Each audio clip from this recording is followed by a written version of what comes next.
ఈరోజు రాష్ట్ర పార్టీ ఆదేశాల మేరకు అన్ని చోట్ల కూడా ఈ డిఎస్సి అక్రమాల మీద,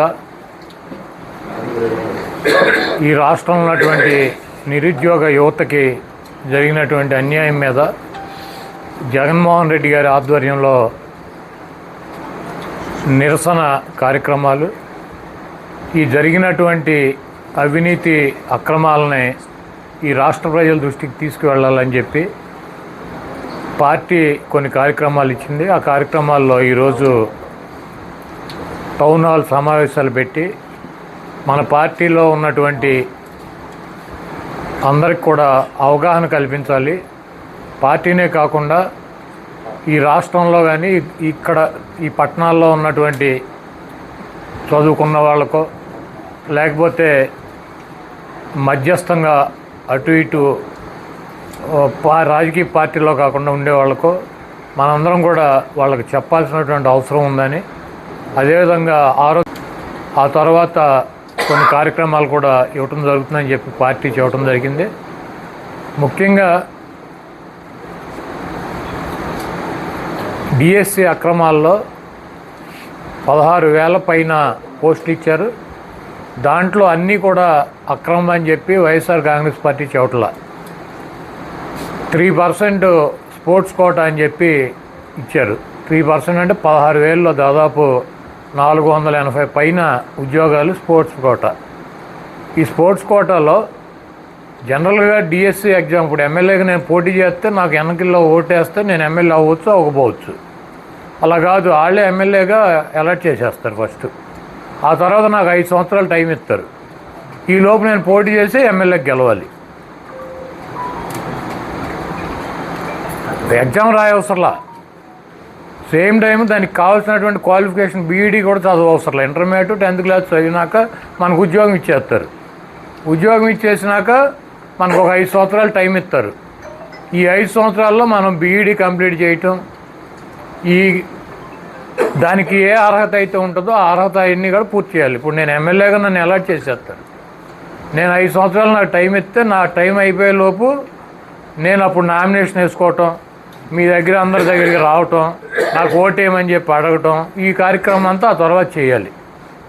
ఇప్పుడు లోకేష్ గారి నాయకత్వంలో ఉన్నటువంటి ఈ విద్యాశాఖ డిఎస్సి ఎగ్జామ్స్ కనీసం బీఈడీ ఎగ్జామ్ రాయకుండా వాళ్ళకి సర్టిఫికేట్ లేని వాళ్ళకి ఉద్యోగం ఇచ్చారు. అదేవిధంగా డిఎస్సి రాయని వాళ్ళకి కూడా ఉద్యోగం ఇచ్చారు. దానికి కారణం ఏంటంటే డిఎస్సి ఎగ్జామ్ రాయనాడికి డిఎస్సిలో ఉద్యోగం ఇస్తారు. ఎందుకు అంటే స్పోర్ట్స్ కోటాలో ఎవడో లేడు రాసినాడు కాబట్టి ఎవడో ఒకరిని ఎత్తుక్కొచ్చి మేమే ఇచ్చామని అడుగుతున్నారు. ఎవరిని ఎత్తుక్కొచ్చారంటే స్పోర్ట్స్ కోట అంటే ఏంటి, పేకాట. ఎందుకంటే ఇంకే ఆట ఆడినాడు లేరు వీళ్ళకి, కాబట్టి ఆ పేకాటను కూడా కలిపేసి బ్రిడ్జ్ గేము దాంట్లో ఇచ్చేశారు. అదేవిధంగా ఈ గుడివాడలో ఏఎన్ఆర్ కాలేజీ ఉంటుంది, డిగ్రీ కాలేజీ, కేటీఆర్ కాలేజీ ఉంటుంది. ఈ 2 కాలేజీలకు ఎప్పుడో 10 సంవత్సరాల నాడు ఒక 2 విద్యార్థులు స్పోర్ట్స్లో పాల్గొన్నారు. వాళ్ళకేం ప్రైజులు ఏం రాలేదు. ఈ 2 కాలేజీలో పాల్గొన్నారు. ఈ ప్రిన్సిపల్ ఆ ప్రిన్సిపల్ రాసి ఇచ్చారు వీళ్ళిద్దరూ పెద్ద పోటుగాళ్ళు బాగా ఆడారని. దానికైనా ప్రైజులు వచ్చినాయంటే ఏం ఆడారు అంతే. కాబట్టి ఆడారు కాబట్టి కాలేజీ ప్రిన్సిపల్ సర్టిఫికేట్ ఇచ్చాడు కాబట్టి ఆ సర్టిఫికేట్ని ఆధారం చేసుకుని మేము ఉద్యోగం ఇచ్చేసామని చెబుతున్నాడు. నాకు కరెక్ట్గా గుర్తులేదు కానీ పంజాబ్ కానీ హర్యానాలో కానీ ఈ ప్రకాష్ సింగ్ బాదల్ అనుకుంటా ఆయన ముఖ్యమంత్రి, వాళ్ళ అబ్బాయి ఏమో హర్యానా వాళ్ళ అబ్బాయి ఏమో ఇట్లా విద్యాశాఖ మంత్రి. ఇద్దరు బాబు కొడుకులు ఇద్దరు కలిసి సేమ్ టీచర్ ఉద్యోగాలు అమ్మేసుకున్నారు. అరెస్ట్ చేశారు. 7 సంవత్సరాలు జైలు శిక్ష పడింది ఆయన ముఖ్యమంత్రి గారికి 7 సంవత్సరాలు జైలు శిక్ష పడింది. ఇదేం చిన్న కేసులు, చిన్న వ్యవహారం కాదు, ఇది చాలా పెద్ద వ్యవహారం. ఎందుకంటే వాళ్ళు రెడ్ హ్యాండెడ్గా దొరికిపోయారు. బీఈడీ చదవని వాళ్ళకే ఉద్యోగాలు ఇచ్చారు, డిఎస్సి ఎగ్జామ్ రాయని వాళ్ళకి ఉద్యోగం ఇచ్చారు. స్పోర్ట్స్ కోటా అని చెప్పి వాళ్ళు ఎక్కడా కూడా ఒక ప్రైజ్ కూడా కొట్టని వాళ్ళకి, ఒక మెడల్ కూడా లేని వాళ్ళకి ఉద్యోగం ఇచ్చారు. ఇది రెడ్ హ్యాండెడ్గా దొరికిపోయినటువంటి కార్యక్రమం. ఈ కార్యక్రమాన్ని ఇప్పుడు బొకాయించే కార్యక్రమం ఏంటంటే విలేకరులు, జర్నలిస్టులు కానీ జర్నలిస్టులు, మీడియా కానీ మీడియా. ఇప్పుడు ఈ ఉద్యోగాల్లాగానే కొన్ని మా దగ్గర ఉన్న డబ్బులతో పెట్టించుకున్నాం. వాళ్ళతో అసలు ఇక జగన్మోహన్ రెడ్డి గారిని తిట్టించడం, దీని గురించి ఎవడన్నా మాడితే ఆడికి అవగాహన లేదని చెప్పడం, మేమే ప్రపంచ మేధావులని ఒక 4-5 సూటు బూటు వేసి బొఫున్ గాళ్ళని కూర్చోబెట్టి మనం తిట్టించడం, ఈ కార్యక్రమాలన్నీ అనమాట. ఇప్పుడు ఈ డిఎస్సి చదవనాడికి ఎలాగో అలాగే సూటు బూటు వేయగానే అటు మేధావి అయిపోతాడు, ఒకటికేం పంచి కట్టిస్తారు. రకరకాల గెటప్పుల్లో సాయంత్రం 7 గంటలకల్లా మొత్తం టీవీ థియేటర్లలో మొత్తం ఇక వాళ్ళే. ఒకడు బయటికి వెళ్తూ ఉంటాడు, ఒకడు లోపలికి వస్తూ ఉంటాడు. ఏమన్నా మీరు చెప్పండి అంటే, ఏమన్నా అలా కాదండి, ఎలా అండి, ఇలా కాదండి, అలా అండి. అసలు జగన్మోహన్ రెడ్డికి ఏం తెలుసండి? జగన్మోహన్ రెడ్డి 3వ తరగతి చదివాడండి, లోకేష్ స్టాండ్ బెడ్లో ఇరగదీసాడండి. ఇక ఈ సొల్లు అనమాట, ఈ సోది భరించలేక గవ్వుకుని కర్మగాలి మనం తిప్పేటప్పుడు అది వచ్చింది అవుటు. కాబట్టి ఇటువంటి కార్యక్రమాలతో అబద్ధాలు చెప్పి మోసాలు చేసి మళ్ళీ అధికారంలోకి రావచ్చు అనుకుంటున్నారు. ఎవరు కూడా భయపడాల్సినటువంటి అవసరం లేదు. బీజేపీ జాతీయ అధ్యక్షుడు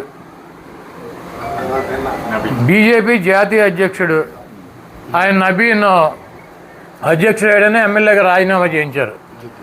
జితిన్ నబీన్ అనే అతన్ని ఎమ్మెల్యేగా చేసి ఆయన రాజ్యసభ ఇచ్చారు. అది ఎన్నికలు ఎప్పుడు జరిగినాయి? 25 నవంబర్లో జరిగింది. ఇంకా సంవత్సరం కూడా అవలా, 9 నెలలు అయింది. 60,000 మెజార్టీతో గెలిచాడు అతను. అదే స్థానానికి బై ఎలక్షన్ పెడితే నిన్న ప్రశాంత్ కిషోర్ కొత్తగా పార్టీ పెట్టుకుని 20,000తో గెలిచాడు.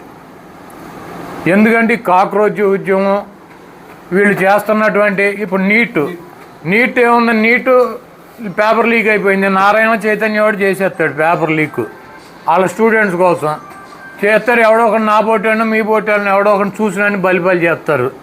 చేసినాన్ని ఏం చేయరు, చూసినాన్ని చేస్తారు. బలిపాసం చేసి మళ్ళీ ఎగ్జామ్ పెట్టారు. 21 మంది పిల్లలు చనిపోయారు. పిల్లలు చనిపోతే దాని మీద కాక్రోచ్ జనతా పార్టీ అని చెప్పి విద్యార్థులు ఆ మంత్రిని రాజీనామా చేయించమని అడిగారు. 21 మంది పిల్లలు చనిపోయారు, కుటుంబాలకు నష్టపరిహారం ఇవ్వండి, ఇంకోసారి ఇట్లా జరగకుండా మీరు కఠిన చర్యలు తీసుకోవాలి, ఆ మంత్రిని రాజీనామా చేయమని డిమాండ్ చేశారు. చేస్తే వాళ్ళు తీవ్రవాదులు, దేశద్రోహులు, పాకిస్తాన్ నుంచి వచ్చారు, ఆ పక్క దేశం నుంచి వచ్చారు, మేము చూసాము, ఆ కంచికి వాయించి కింద నుంచి దూరతంటే వాళ్ళు కాక్రోచ్లు, మిడతలు, బొద్దింకలు అని చెప్పి తిట్టారు. తిట్టినాక తప్పక రాజీనామా చేయాల్సిన పరిస్థితి వచ్చింది.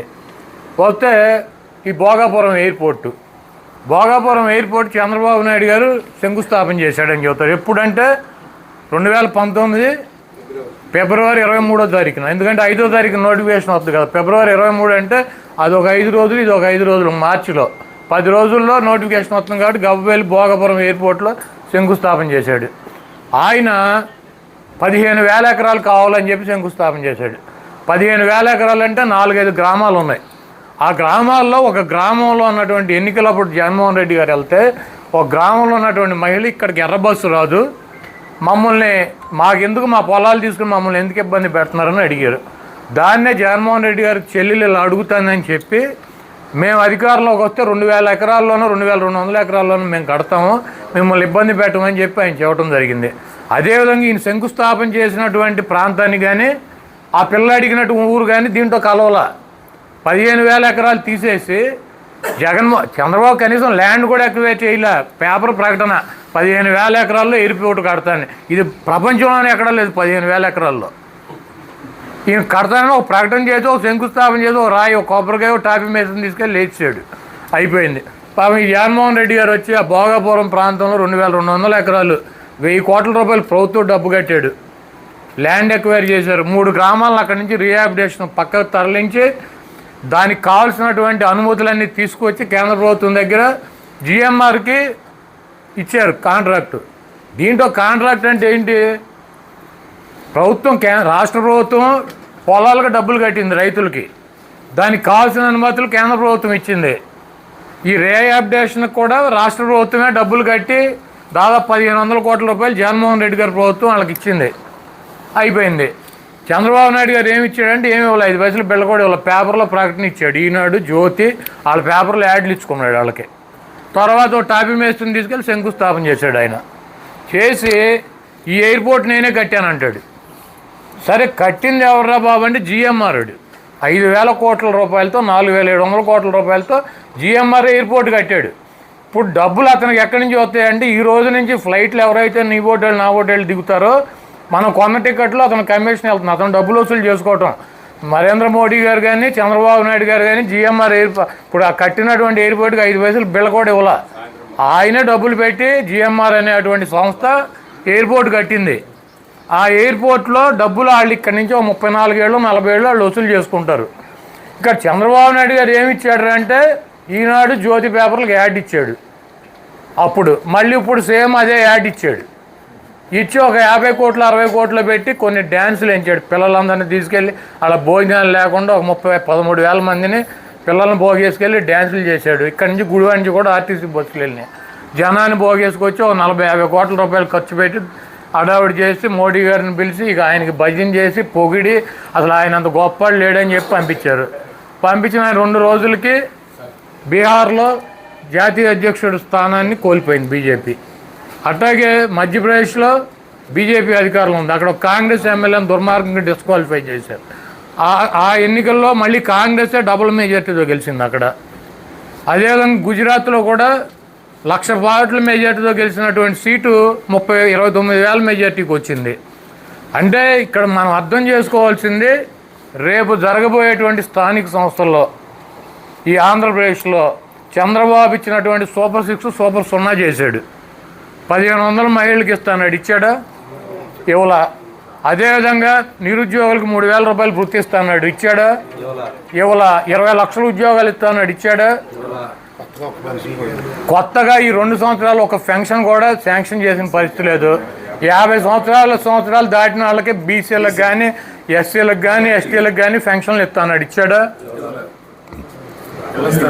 ఇళ్ల స్థలాలు ఇవ్వాల, ఇల్లు కట్టుకోవడం డబ్బులు ఇవ్వాల. ఆల్రెడీ కట్టినటువంటి ఆఖరి దశలో ఉన్న ఇళ్లకు కూడా నిర్మాణాలకు డబ్బులు ఇవ్వట్లా. అదేవిధంగా ఆయన ఇచ్చిన వాగ్దానాలు అలా ఉంటే ఇక్కడ మళ్ళీ లోకల్గా మేము అధికారంలోకి వస్తే మీ ఇళ్లకు లోన్ రద్దు చేస్తాం, మీకు రుణమాఫీ చేస్తాం, చంద్రబాబు అయిపోతే నా జేబులో డబ్బులు ఇస్తా, ఇవన్నీ సొల్లు కబుర్లు ఇక్కడ చెప్పారు అక్కడ చెప్పారు. మొత్తం ఢిల్లీ నుంచి గల్లీ దాకా చెప్పారు. ఎవడికి వచ్చింది ఆడు చెప్పాడు. ఏ ఒక్క వాగ్దానాన్ని నెరవేర్చలా. ప్రజలైతే ఇవన్నీ గమనిస్తున్నారు.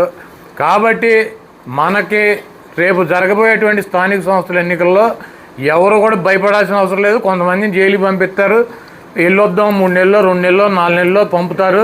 ఎవరో కూడా అధైర్యపడవద్దు, భయపడాల్సినటువంటి అవసరం కూడా లేదు. జగన్మోహన్ రెడ్డి గారు ఎక్కడ కూడా యునానిమస్ అవ్వకూడదని చెప్పారు. యునానిమస్ అవ్వకుండా మనం పోటీలు పెట్టి మన పార్టీ జగన్మోహన్ రెడ్డి గారు 2019 నుంచి 24 దాకా ఆయన ఇచ్చినటువంటి మాట, ఆయన చెప్పినటువంటి చేసినటువంటి కార్యక్రమాలు ప్రజలకు తీసుకెళ్దాం. చంద్రబాబు నాయుడు, పవన్ కళ్యాణ్, బీజేపీ కూటమిగా వచ్చి ఈ కూటమిలో ఉన్నటువంటి ప్రజల్ని ఈ పార్టీలు ఎలా మోసం చేసే అన్నది కూడా ప్రజల దగ్గరికి తీసుకెళ్దాం. తప్పకుండా ప్రజలు అధికారం ఉన్నా 164 సీట్లు ఉన్నా మీరు 4 ఉన్నా 6 ఉన్నా ప్రజలైతే భయపడేటువంటి పరిస్థితి ఉండదు. ఈ రాష్ట్ర ప్రజలు రేపు జరగబోయేటువంటి స్థానిక సంస్థల ఎన్నికల్లో తప్పకుండా బుద్ధి చెబుతారు. అదేవిధంగా ఈరోజు రైతాంగం నీళ్లు లేక తీవ్ర ఇబ్బందుల్లో ఉంది. పులిచెంతలో 30 టీఎంసీలు నీళ్లు ఉన్నాయి. పట్టిసీమ నుంచి నీళ్లు తోడుతున్నాడు, సముద్రంలో కూడా కలుస్తున్నాయి గోదావరి నీరు. పైన ఆల్మట్టి నిండింది, తుంగభద్ర జోరాల కూడా నీళ్లు వచ్చినాయి. అయినా కూడా నీళ్లు ఉంచుకొని కూడా వదల. ఏంట్రా బాబు అని అడిగితే నిన్న శశాన్ని వీళ్ళందరూ ఎస్సీ దగ్గరికి వెళ్ళి అడిగారు. మన జిల్లా వాళ్ళు నీళ్ళు లేక రైతులు ఇబ్బంది పడుతున్నారు. కాలువలో సగం నీళ్లు ఉన్నాయి, సగం ఒంట్లో మోటార్లు పెట్టి తోడుకోవాల్సినటువంటి పరిస్థితి ఉంది. రైతాంగం డీజిల్ కింద అయిపోతున్నారు, వాళ్ళు ఇబ్బంది పడుతున్నారు. ఎందుకు వదలలేదు నీళ్ళు అంటే మాదేం లేదు సార్, పైనుంచి చెప్పాలంటారు వాళ్ళు. పైనుంచి అడిగితే ఏంట్రా బాబు అంటే రేపు త్రాగునీరు కావాలి కదా, ఒకవేళ వానలు పడి ఇదేం దరిద్రం, పెళ్లి కూతురుని తీసుకురమ్మంటే ఎవడో ఏదో చెప్పాడంట. అటప్పుడు అసలు వర్షాలు ఎప్పుడు పడతాయి కృష్ణానదికి? ఆగస్టు సెప్టెంబర్ అక్టోబర్లో వానలు పడతాయి. కృష్ణా నదికి ఆగస్టు సెప్టెంబర్ వస్తాయి. ఇప్పుడు అసలు వాళ్ళ ఆగస్టు 3వ తారీఖు 4వ తారీఖు వచ్చింది. అసలు ఆగస్టు ఫస్ట్ వీక్లోనే పెళ్లి కూతురుని తీసుకురండి అంటే అక్టోబర్ రేపు సమ్మర్కి వాటర్ తాగడానికి నీళ్ళు లేకపోతే ఏం చేయాలంటారు. అంటే సమ్మర్కి ఇవన్నీ నిండినాక పంటలన్నీ ఎండిపోయి మొత్తం నాశనం అయిపోయినాక అప్పుడు అక్టోబర్లో ఫ్లడ్ వచ్చిందని ఇవన్నీ సముద్రంలోకి వదులుతారు. కాబట్టి రైతాంగాన్ని ఇబ్బంది పెడుతున్నారు. వాళ్ళకి ఎరువులు కావాలంటే ఓటీపీలు కావాలి, వెళ్ళి అక్కడ గంటల షాపులో కూర్చోవాలి. ఎరువులు ధరలు పెరిగినాయి. ఆక్వా రైతాంగం ఉంది మనకు 1-2 మండలాల్లో. ఆక్వా రైతులు ఇబ్బంది పడుతున్నారు, సామాన్యమైనటువంటి ప్రజలు ఇబ్బంది పడుతున్నారు. రాజకీయ పార్టీలలో ఉన్నటువంటి నాయకత్వం మీద దొంగ కేసులు పెడుతున్నారు. వాళ్ళ భార్యలు బట్టలు వాళ్ళే చించేసుకుంటున్నారు, మన మీద కేసులు పెడుతున్నారు తీసుకొచ్చి. నిన్న అనంతపూర్లో విశాల మన ఎమ్మెల్యే చూశారు కదా, విరూపాక్షి అతను వెళ్ళాడు, మాట్లాడాడు, వచ్చేసాడు. రాత్రి ఇంటికాడ పడుకున్నాడు, తలుపులు బాగా కూడా తీసుకుపోయారు. ఏంట్రా అంటే ఆ అమ్మాయి బట్టలు చించేశాడు అని చెబుతున్నారు. సరే బట్టలు చించేయడం ఏంటంటే చూస్తే పొద్దున్నే వీడియో అలా ఆయనే చించేస్తున్నాడు, బట్టలు చించేసి ఆ ఎమ్మెల్యే చించాడని చెబుతున్నారు. మళ్ళీ ఆ కేసుకు మళ్ళీ బెయిల్ వచ్చేద్దామో, ఈ దొంగ వీడియో బయటకు వచ్చింది కదా, మరి బెయిల్ వచ్చేద్దామని చెప్పి మళ్ళీ పొద్దున్నేనంట కారు సీజ్ చేశారంట. కారు ఎందుకు సీజ్ చేస్తారు, ఎమ్మెల్యేది సీజ్ చేశారంట. సీజ్ చేస్తేనంటే ఆ కారులో రాడ్లు కత్తులు ఉన్నాయంట. ఏమన్నా ఇప్పుడు నన్ను అరెస్ట్ చేసి పట్టుకుపోతారు, మా తమ్ముడో శేషాన్నో శ్రీనునో ఒకవేళ నా కారులో కత్తులు రాడ్లు ఉన్నా కూడా ఈ అడుగులు వస్తారని తీసేస్తాడు కదా, ఉంచుతారా, దాంట్లో పెట్టి ఉంచుతారా? ఆల్రెడీ పోలీసు వాళ్ళు పట్టుకున్న అక్కడ ఈయన కారులో పెట్టుకుని కూర్చున్నాడంట, డాష్ బోర్డు పైన ఒకటి, సీట్లో ఒకటి, బయటికి కనపడేది. అంటే ఇంకో కేసు పెట్టాలి, దాంట్లో బెయిల్ రాకుండా ఉండాలి. ఇటువంటి కార్యక్రమాలన్నీ చేస్తారు. వీటన్నిటికీ సిద్ధపడదాం. జగన్మోహన్ రెడ్డి గారు 2029లో ముఖ్యమంత్రి అవుతారు. వాళ్ళు ఏదో మేము అధికారం ఉంది కదా అని చెప్పి చేస్తున్నారు. 29లో జగన్మోహన్ రెడ్డి గారు అధికారంలో వచ్చినాక ఈ కార్యక్రమాలు ఎవరెవరైతే ఏ కార్యక్రమాలు చేశారో దానికి 10 అనుభవిస్తారు. 1, 2, 3 కాదు, 10 అనుభవిస్తారు. జగన్మోహన్ రెడ్డి గారిని, ఈ వైఎస్ఆర్ కాంగ్రెస్ పార్టీని ఇటువంటి ఉడతూపులతో, ఇటువంటి అక్రమ కేసులతో, ఇటువంటి నిర్బంధాలతో జగన్మోహన్ రెడ్డి గారిని ఒక్క అంగుళం కూడా ఆపలేరు వీళ్ళు ఎవరో కూడా. జగన్మోహన్ రెడ్డి గారు నీతిగా, నిజాయితీగా, అబద్ధం ఆడకుండా ప్రజలను నమ్ముకొని ప్రజల కోసం పార్టీ పెట్టి అదే దారిలో పోరాటం చేస్తున్నటువంటి వీరుడు జగన్మోహన్ రెడ్డి. ఇటువంటి జగన్మోహన్ రెడ్డి లాంటి వీరుడిని కుక్కమూతి పిందెలు ఈ రాజకీయం కోసం భార్య బట్టలు చించేటువంటి పార్టీలు, రాజకీయాల్లో 4 ఓట్ల కోసం అర్థమైనటువంటి అబద్ధాలు చెప్పేటువంటి ఈ రాజకీయ నాయకులకి జగన్మోహన్ రెడ్డి గారికి నక్కకే నాగలోకానికి ఉన్నంత డిఫరెన్స్ ఉంటుంది. ఈ డిఫరెన్స్ను ఇప్పటికే రాష్ట్ర ప్రజలు గుర్తించారు. తప్పకుండా జగన్మోహన్ రెడ్డి గారికి మనందరం కూడా మద్దతుగా ఉందాం. మీరు ఇప్పుడు జగన్మోహన్ రెడ్డి గారికి చెబుతారు కులాల మధ్య అంటే వైసీపీ కుంపట్లు పెడద్దంట, కులాల మధ్య వైసీపీ కుంపట్లు పెడద్దని చెబుతున్నారు. మీరు చూసుకోండి, ఈ 20 రోజుల్లో మా పార్టీ వైసీపీ మీరు గ్రహించే ఉంటారు, లేకపోతే నేను కూడా గ్రహించాను, చాలామంది మాట్లాడుకుంటున్నది. ఇది అనంతపూర్లో తోపు చంద్రశేఖరు, పరిటాల సునీత, అంటే ఆయనేమో రెడ్డి, ఈవిడేమో కమ్మ, వాళ్ళిద్దరి మధ్యలో చిన్న గొడవలు ఉన్నాయి. ఒకే కాన్స్టిట్యుయెన్సీ పార్టీ చేస్తారు, ఏం మాట్లాడుకుంటారు, తిట్టుకుంటారు.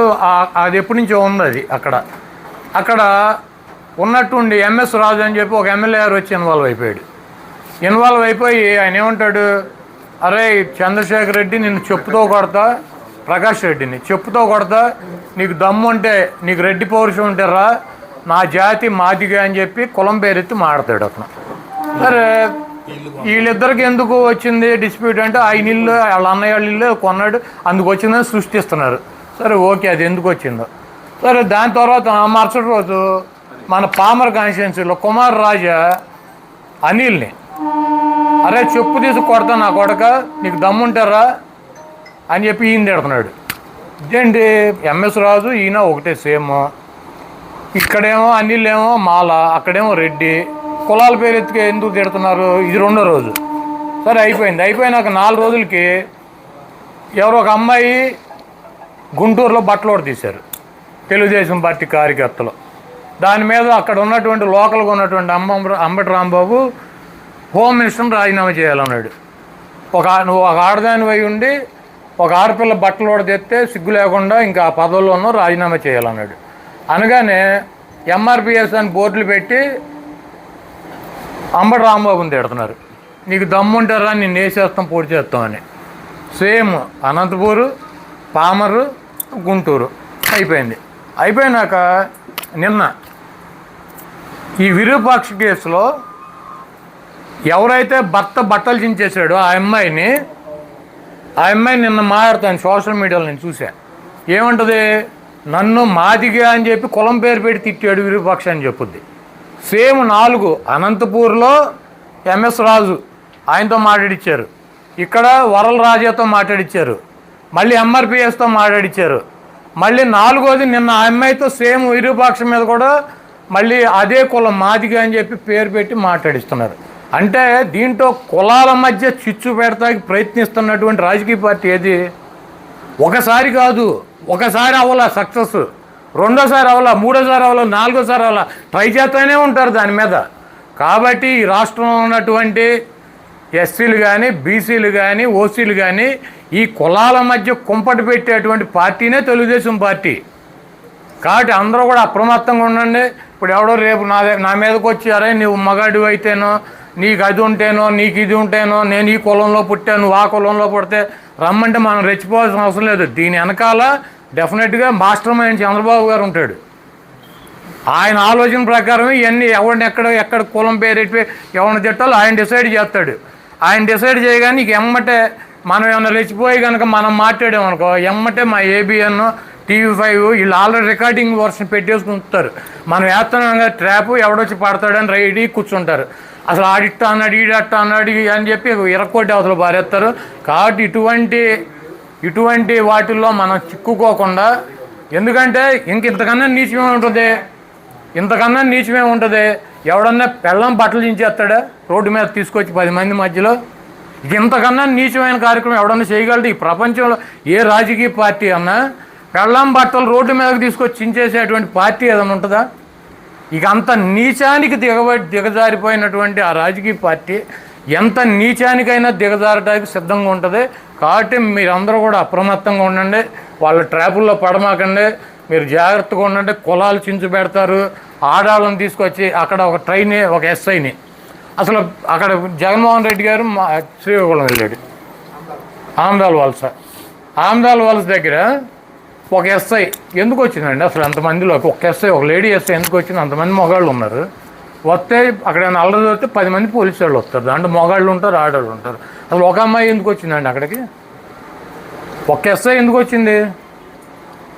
ఆ వచ్చిన అమ్మాయిని అమ్మ నువ్వు పక్కన వెళ్ళిపో, నీకు ఆరోగ్యం బాగాలేదు కంటే వీళ్ళందరి మీద ఒక 21 మంది మీద కేసులు పెట్టారు. ఆ 21 మందిలో ఒక 4 ఒకడేం పంజాబ్లో వాళ్ళ అబ్బాయికి సీటు డబ్బులు కడతాకి వెళ్ళాడంట. అక్కడ డాన్వేషన్ అక్కడ ఉన్నాడు పంజాబ్ నుంచి. అరే బాబు నేను ఇక్కడ ఉంటే మీరేంటి అక్కడ నా మీద కేసు అని. ఒక ఆయన అయితే లాయర్, ఆయన కోర్టులో ఉన్నాడు, వైజాగ్ కోర్టులో. ఆయన కోర్టులో వాయిదా ఉంది, జడ్జి గారి ముందు ఉంది, ఆయన మీద పెట్టేశారు కేసు. కాబట్టి ఎంత నీచానికైనా ట్రాప్ చేయడానికి భార్యలను వాడతారు, పోలీస్ డిపార్ట్మెంట్ను వాడతారు. అంటే పోలీసులు అంటే మనమేమనుకుంటాం మనకు రక్షణగా ఉంటే వాళ్ళు వచ్చారనుకుంటాం, ఆఖరికి ఫైనల్గా ఏంటంటే వాళ్ళ బట్టలు వాళ్ళు చించుకుని మన మీద పెడతారు. కాబట్టి అసలు ఎవరిని నమ్మేటువంటి పరిస్థితి లేదు. చాలా అప్రమత్తంగా ఉండండి, జాగ్రత్తగా ఉండండి. అయినా కూడా కొన్ని తప్పవు, వెళ్ళొద్దాము. రేపు జరగబోయేటువంటి మున్సిపల్ ఎన్నికల్లో కానీ, జిల్లా పరిషత్తులో కానీ, మండల పరిషత్ ఎన్నికల్లో కానీ మన పార్టీ చేసినటువంటి కార్యక్రమాలని, తెలుగుదేశం పార్టీ కూటమి ప్రభుత్వం ఇచ్చినటువంటి వాగ్దానాలని, వాళ్ళు చేసినటువంటి మోసాలని కూడా అన్నింటినీ కూడా ప్రజల దృష్టికి తీసుకెళ్ళి డెఫినెట్గా వైఎస్ఆర్ కాంగ్రెస్ పార్టీ అభ్యర్థులను గెలిపిస్తాక మనం అందరం కలిసి పనిచేద్దాం.